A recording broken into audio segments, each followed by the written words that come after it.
મહેસાણાથી સમાચાર કે જ્યાં વિસનગરમાં ફટાકડાના સ્ટોલ મામલે વિવાદ થઈ ગયો, જ્યાં પાલિકાએ ફટાકડાના સ્ટોલ બંધ કરાવતા વિવાદ સર્જાઈ ગયો।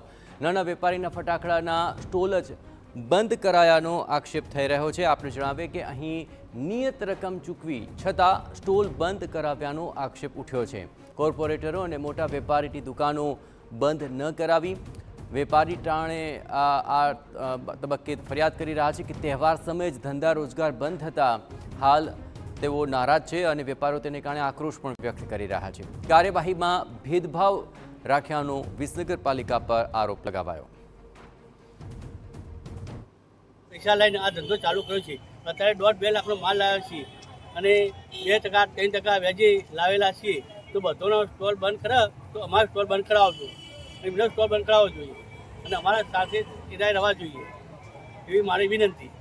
અમને 40 વર્ષથી અમે વેપાર કર્યો કે એ તો કોઈ અમને ખબર કે ચમ તમે અમને ના પર અમે મંડપ સુધી અમે તૈયાર કરી દીધો। 2 દિવસ તો અમે નગરપાલિકાની પાવતી ફરાવી અને 2 દિવસ તો અમે ધંધો ચાલુ કર્યો અને હવે ડાયરેક્ટ હવે ઇરાય એમ કહે કે તમે હવે બધું બંધ કરી દો કે આવો। તો આ સમગ્ર મામલે વેપારીઓ હવે લાલ ઘૂમ થયા છે અને એટલું જ નહીં, જે કાર્યવાહીના નામે ભેદભાવ છે તેને લઈને પણ આક્ષેપ લગાવ્યો। પણ વિસનગર પાલિકા દ્વારા પહેલા ફટાકડાના વેચાણ માટે સ્ટોલની જગ્યા ફાળવવામાં આવી અને કુલ 55 જેટલા દુકાનદારો પાસેથી દરેક દીઠ 5,310 રૂપિયાની રકમ તેમજ મંડપ, જગ્યા અને લાઇટનું ભાડું સહિતના તમામ પૈસા વસૂલિત કરાયા। પરંતુ બાદમાં અચાનક પાલિકા દ્વારા દુકાનો બંધ કરવાનો આદેશ આપી દેવાયો। નાના વેપારીઓને કમાણીના સમયે જ રઝળવાનો વારો આવી ગયો।